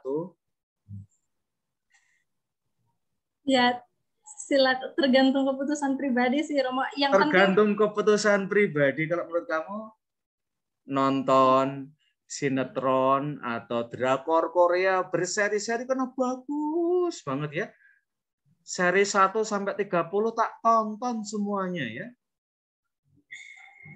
Yang penting tetap dibatasi waktunya, dalam arti kan walaupun berseri ya, Romo, kan tidak satu hari full gitu diselesaikan. Mungkin bisa, malam ini saya refreshingnya 1 jam untuk nonton ini, lalu malam berikutnya juga seperti itu.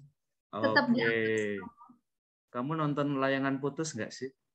Enggak, Romo. Enggak, karena apa? Karena berhala? Bukan, Romo. Saya dibiara, Romo, nggak bisa. Iya, saya tahu.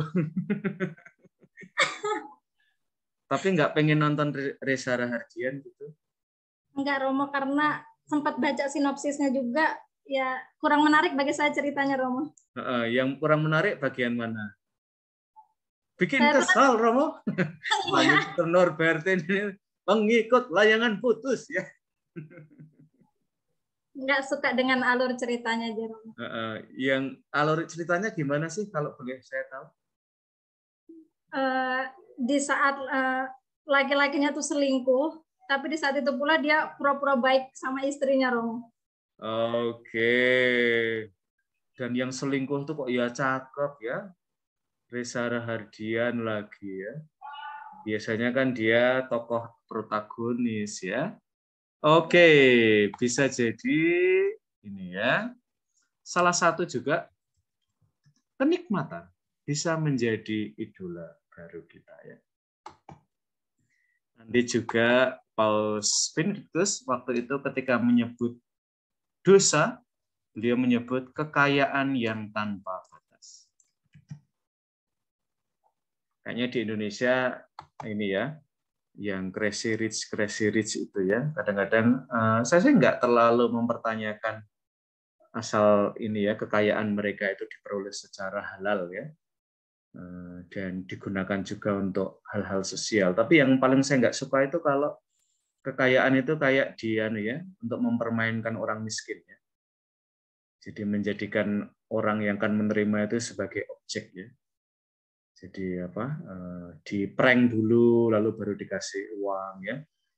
Jadi sebenarnya yang mendapatkan keuntungan ya tetap orang yang punya kekayaan yang berlimpah-limpah itu ya.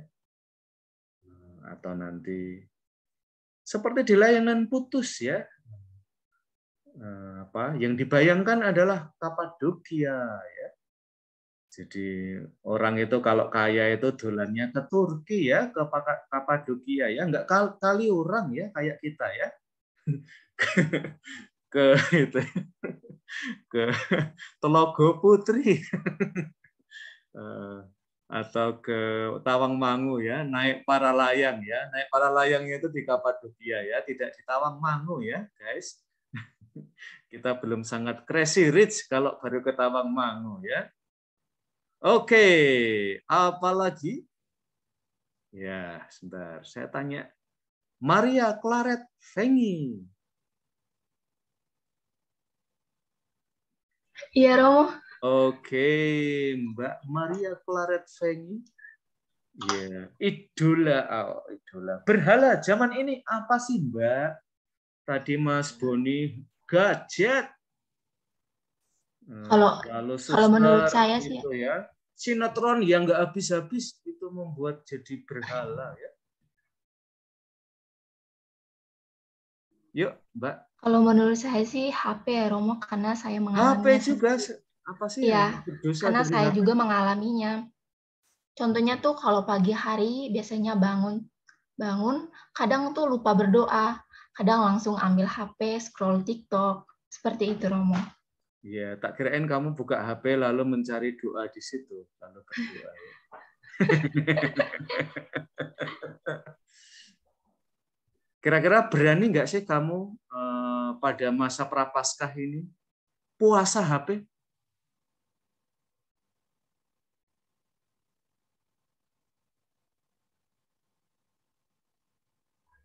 Bisa dong. Oke, saya mau tanya-tanya ya. Kamu dalam sehari-hari kalau dibuat rata ya, menghabiskan waktu berapa lama sih dengan HP? Di luar kuliah ya, kalau kuliah itu kalian bisa 8 jam ya, ada kuliah ya. Tapi hal-hal yang di luar kuliah.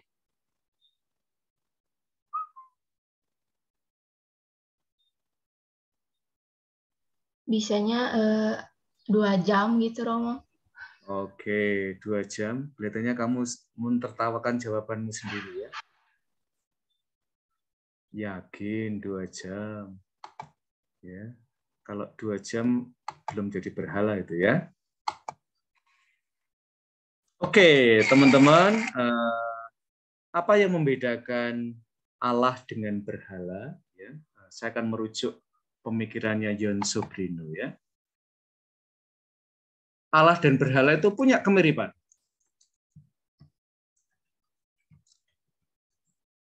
Dua-duanya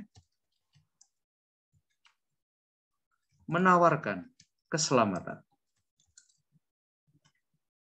Makanya berhala dan Allah itu sulit dibedakan karena dua-duanya sama-sama menawarkan keselamatan. Yang membedakan, yang membuat dua-duanya kontras adalah Allah sungguh-sungguh menyelamatkan, berhala meminta kita jadi korbannya. Ya, dan John Sobrino itu mengatakan ya, berhala-berhala itu ya punya imam-imamnya juga ya, punya ritualnya juga ya, yang dirayakan juga seperti liturgi ya. Tetapi nanti yang membedakan adalah berhala itu meminta korban, dan terutama kitalah yang diminta jadi korbannya ya. Oke, rekan-rekan, kita lanjut dari tema tentang berhala ke tema selanjutnya, yaitu tema kerajaan. Ya. Sebelum ini Allah atau Yahweh itu menjadi raja buat mereka, ya. Maka bentuknya adalah teokratis dan kemudian ada pergerakan dari teokratis ke monarki, ya. Nah, nanti bahkan mereka yang pakai sistem monarki seringkali menempatkan diri sebagai Allah. Misalnya kalau kalian masih ingat pelajaran ilmu sosial, ya, ketika kalian SMA, ya, ada sebuah tulisan l'état c'est moi. Ada yang tahu bahasa Perancis l'état c'est moi artinya? Negara adalah saya. Ya, jadi sebagai penguasa tertinggi, seringkali para raja-raja, bahkan presiden, terutama yang korup, ya, yang diktator, itu menempatkan diri sebagai Tuhan. Tidak ada yang lebih tinggi daripada saya. Dan itu di dalam kitab suci Ibrani nampak juga, ya, pada Firaun, ya, dia menempatkan diri setara dengan Allah, ya, karena dia menentukan hidup mati, ya, Bani Israel. Tentang kitab Yosua, saya kira kalian bisa baca sendiri, ya. Oke, lalu kisah yang sangat populer, kisah legenda adalah kisah Samson.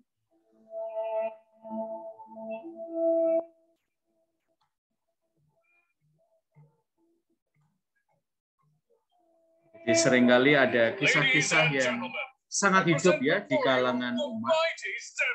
Mungkin tidak dituliskan. A hero so beloved, his own people turned him in. He tied torches to my boss's family and people in my cross. He made a joke out of us for the last time. Well, Samson, who's laughing now?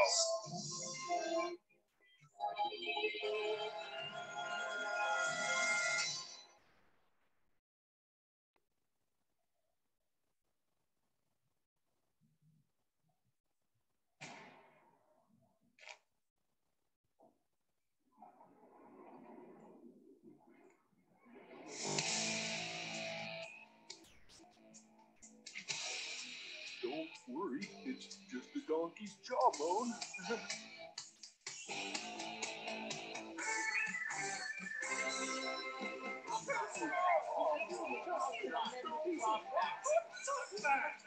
He's a monster. Quiet! Get a hold of yourselves. You all look pathetic. But sir, you don't understand. This man is just a man. He's not God. But God gave him strength, sir. God? What God? We have many gods. Nah, ini tadi juga berhala-berhala This is why we rule this yang land ada di with all the kalangan Israelites. masyarakat Filistin, You ya. don't deserve to call yourself Philistines. I call myself Philistine. We shall destroy Samson, for we have Delilah.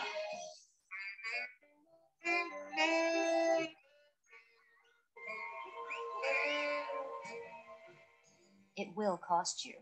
If you give us Samson, money will never be a problem for you again.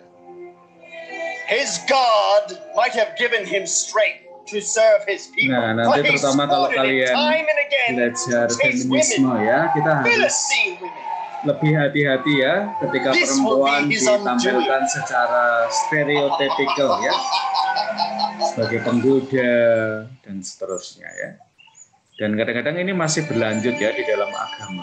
Cara kita melihat perempuan itu cenderung negatif. I'm Samson. Lila.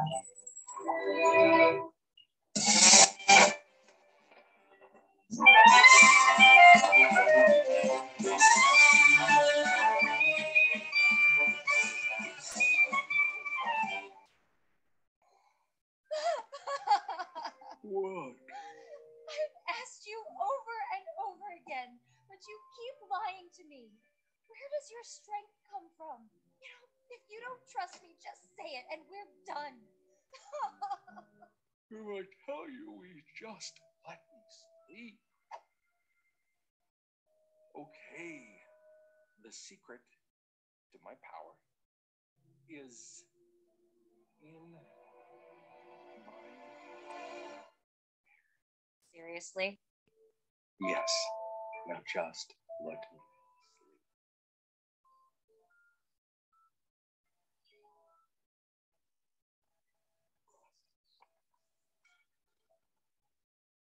What is going on? I feel so weird. What? No, no, no! Actually, looks kind of nice. But no! My powers! I'm sorry.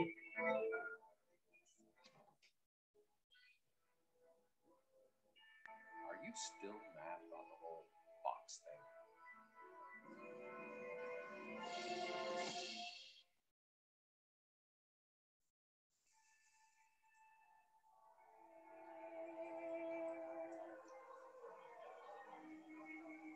Sons of Israel, look at this oaf, the mighty Samson. He'll be the last of your pathetic judges, warlords who relied on brute strength and followed their own desires for power, accomplishing nothing for your people. I come before you. Please give me back my strength, so I can have my revenge and die with the Philistines. How is that judging? Jadi sebelum masa monarki ada tokoh-tokoh hantara ya yang kita sebut sebagai hakim-hakim.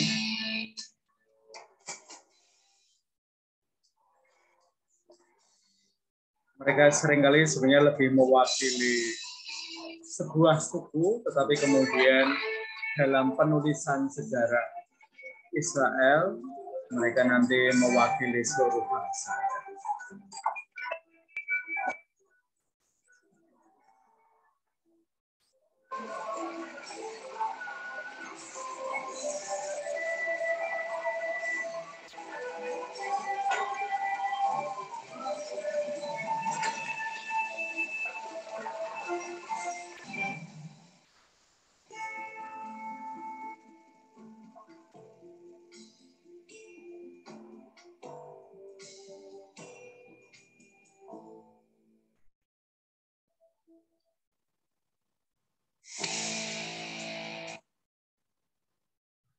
Oke, dan ini menghantar kita pada pembicaraan tentang hakim-hakim ya. Nah, bahwa Israel itu memasuki masa adaptasi ya ketika mereka hidup secara baru di tanah Kanaan, dan itu berarti mengubah cara hidup mereka dari yang semi nomaden menjadi lebih sedenter ya. Dari yang semula masih berpindah-pindah, semi berpindah-pindah menjadi lebih menetap. Lalu di situ berarti terjadi perjumpaan lagi ya dengan tema yang kita bicarakan tadi pada awal, antara kesetiaan pada tradisi Yahwisme, tradisi monoteisme Israel, dengan ketertarikan pada agama setempat ya. Saya kira ini kita bisa lewat saja. Yang penting adalah hakim-hakim ini adalah orang-orang yang punya karisma, terutama di suku-suku mereka berasal ya. Dan tugas seorang hakim-hakim atau seorang hakim adalah mengatur kehidupan bersama maupun sebagai pemimpin perang ya. Maka tadi kita melihat salah satunya adalah Samson ya. Dan kita nanti akan membedakan hakim-hakim besar dan hakim-hakim kecil. Hakim besar dipilih Allah untuk misi pembebasan ya. Lalu seperti tadi dalam kisah Simpson ya, seringkali hidup sebagai legenda ya, yang terutama di hadapan lawan-lawan atau di tempat mereka sedenter ya, mereka menetap. Dan skema kisahnya adalah Israel tidak setia terhadap Allah, diserahkan kepada musuh, berseru kepada Yahweh, dan Yahweh mengutus hakim pembebasan. Itu alur yang kita temukan ya dalam baik hakim-hakim kecil dan terutama hakim-hakim besar ya. Skemanya kurang lebih akan seperti itu.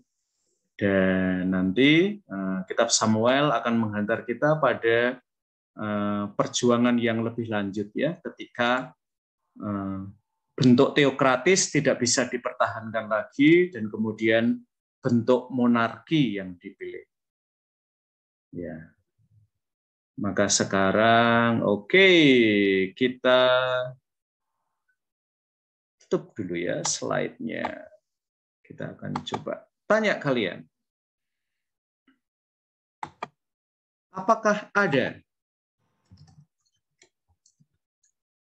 presiden Katolik, menteri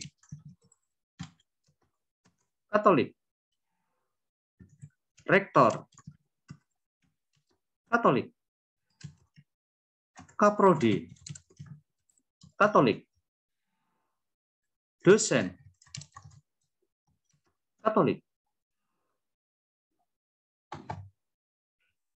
Ya, pertanyaannya kelihatannya gampang, tetapi saya akan membuatnya lebih sulit. Suster Dominik? Sus, adakah presiden Katolik, Suster?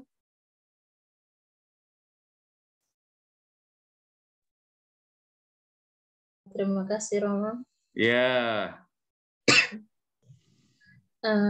Sejauh yang kita semua tahu dan lihat bahwa dari awal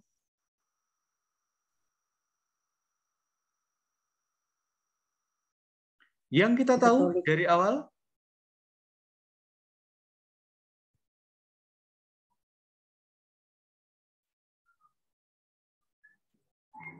gimana, Sus?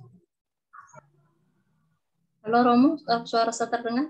Ya, terdengar. Tetapi tidak ada jawaban lebih lanjut dari Suster. Ya, Romo, maksudnya dari awal itu sampai sekarang belum ada presiden yang Katolik, Romo. Oke, Presiden Tapi Biden itu presiden Katolik itu. Presiden Amerika yang sekarang itu presiden Katolik, Sus.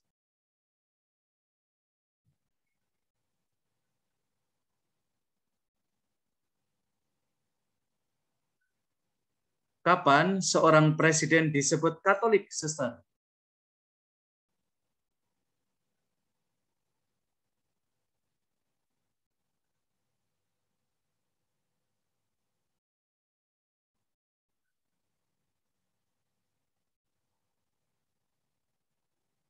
Atau gini aja ya, kita buat lebih sederhana ya.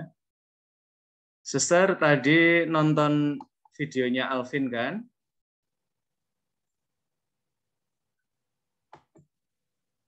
Halo, Sus. Sus, apakah kamu ada di sini? Ya, Romo. Oh ya. Ada, Romo. Ya, saya hampir kehilangan kesabaran pada Suster ya. Ya, tadi nonton videonya Alvin, Suster? Yang nyanyi tadi loh, Sus. Nonton, Romo. Oke. Suster tahu nggak bahwa Alvin itu Kristen?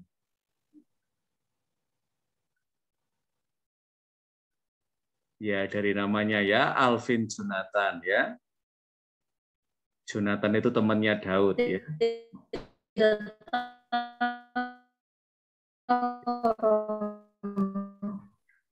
Ya.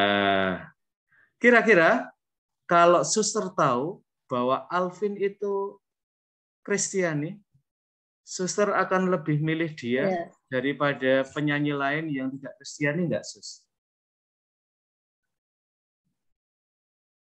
turut memberi pengaruh nggak pada suster dalam memilih?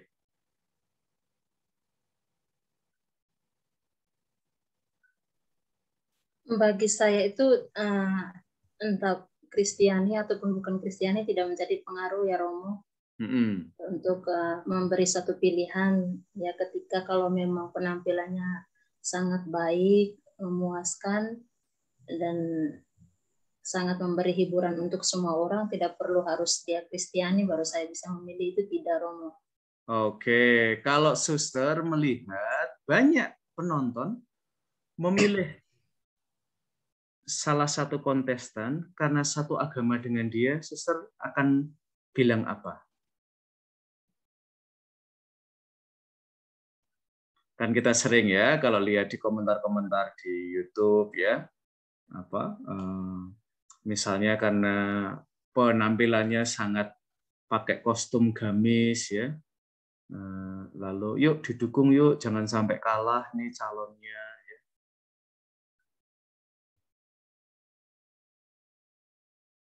Ya itu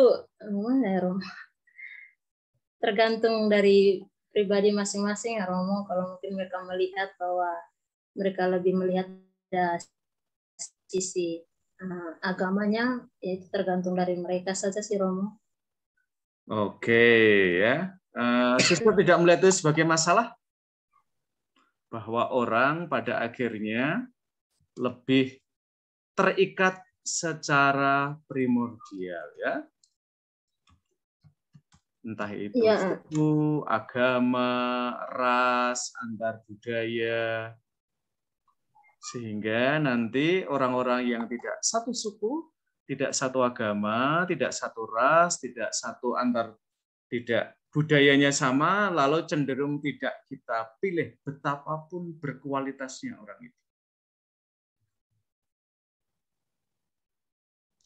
Ya itu bisa menimbulkan masalah juga sih Romo. Oke ya, nanti misalnya, dan ini terutama untuk konteks Indonesia ya, mengapa ini penting, karena seringkali agama itu sekedar ya menjadi aksesoris ya, terutama dalam bidang politik ya. Jadi tidak terutama nilai-nilai agamanya, tetapi baju-baju agamanya yang dipakai ya. Dan ternyata ini untuk apa ya? Untuk masyarakat kita seringkali masih gampang ya dikelabui oleh baju-baju agama ya. Apa ya? Berkunjung ke tempat ibadah, lalu melakukan kegiatan agama, lalu dengan cepat ya penonton mengambil kesimpulan ya bahwa orang ini adalah orang yang hidupnya dekat dengan Allah. Nah, pada zaman Kitab Suci Ibrani seringkali agak jelas ya per kontrasnya ya, orang-orang yang beribadat kepada berhala ya, tetapi sekarang ini barangkali tidak terlalu kelihatan sekali ya, karena kita hampir semua dari kita ya memeluk agama tertentu ya. Dan nanti kita akan melihat ya, terutama hidup orang yang betul-betul digerakkan oleh Roh Allah dengan kontrasnya ya, misalnya dalam kasus Daud ya, bahwa barangkali seseorang bisa dipilih secara politik ya, tetapi kalau tidak mendapatkan Roh Allah dalam hidup mereka, lalu bisa jadi tidak bisa terus ya. Dan nanti terutama karena kalian akan segera misa ya, nanti kalian akan melihat dalam tradisi Deuteronomis ya, hidup benar di hadapan Allah atau kita jahat di hadapan Allah.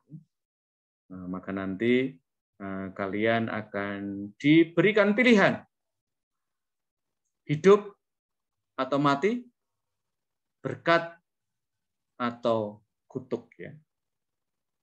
Nah, ini adalah pilihan dari dan seringkali antara berkat dan kutuk ya tidak selalu dengan sangat gampang ya kita klarifikasi. Still trying to solve Chris's mystery. Dan ini yang dialami oleh Salomo ya. Berdasarkan kegagalan ayahnya juga ya untuk membuat diskresi, bahkan membuat pilihan ya antara baik dan buruk. Ini lalu yang dia mohon ya sebagai seorang raja yang akan sangat sering ya dihadapkan pada pilihan-pilihan yang tidak hanya sulit tapi seringkali sangat dilematis. That night, God spoke to me in a dream.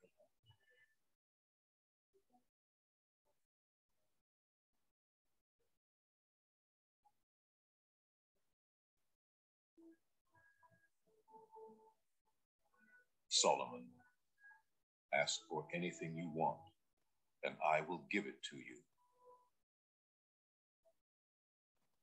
Maka mungkin salah satu tema yang bisa kita pertimbangkan ya, misalnya kalau nanti kalian menggunakan kisah Salomo adalah pentingnya diskresi. And know so little about being a leader. Please make me wise and teach me the difference between right and wrong. If you don't, there is no way. Karena sekarang ini dihadapkan kita ya, ada tidak hanya dua pilihan, tapi seringkali ada banyak pilihan. Dan kita perlu memilih yang terbaik dari banyak pilihan. Karena kita hidup dalam dunia yang salah satu karakteristiknya adalah ini ya, variability ya.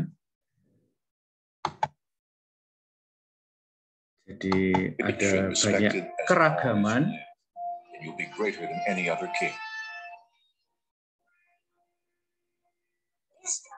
What God was asking. I mean, you could have requested anything. A super long life, riches beyond your dreams. I asked for wisdom.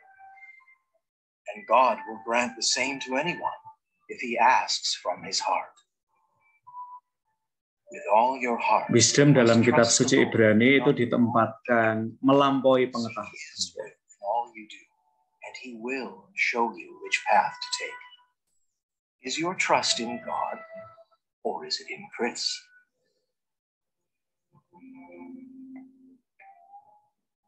I never thought about it that way before. Maybe that means your trust is in Chris?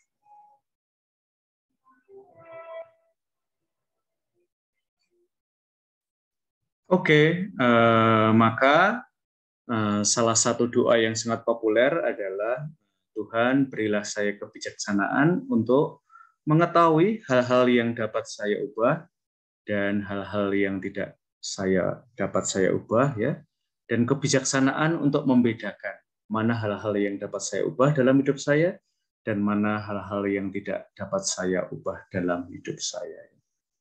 Dan nanti masih sama ya teman-teman, tantangan monoteisme Israel saya kira juga tantangan kita sekarang ya. Cuman persoalannya adalah sekarang ini ya, berhala-berhala pada zaman kini itu lebih sulit untuk kita diskresikan ya.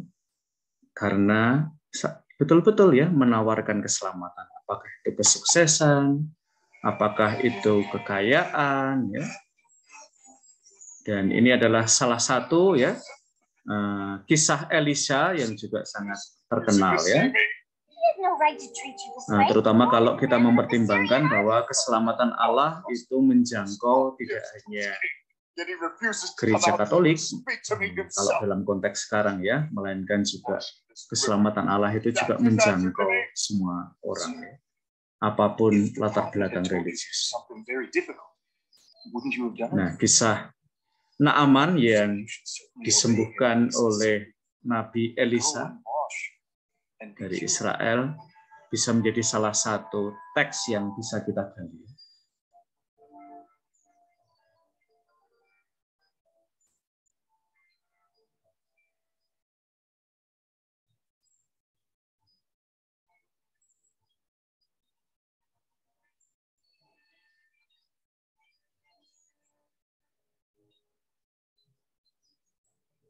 My God is real.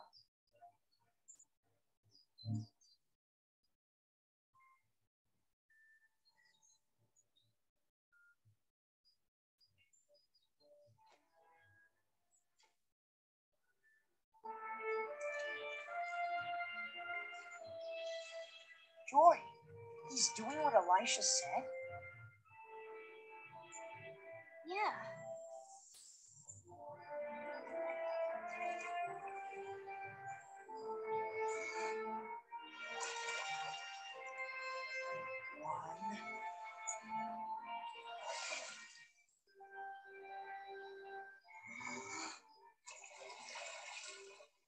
Two, three,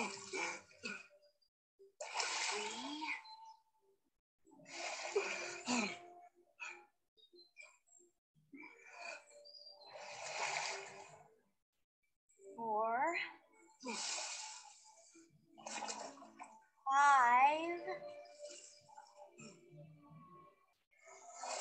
six,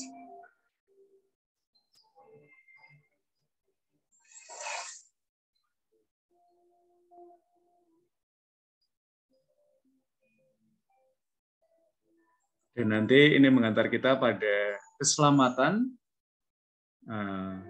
juga dialami sebagai penyembuhan, ya teman-teman.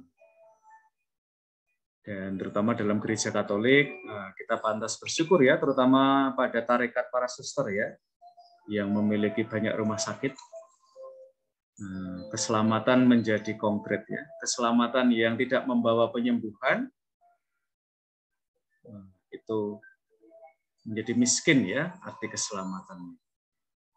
Dan nanti juga keselamatan yang membawa perubahan ekonomi, itu juga sisi keselamatan yang saya kira gereja tetap perlu bekerja keras ya untuk menghadirkan keselamatan yang membawa kehidupan, baik pangan maupun juga kesehatan.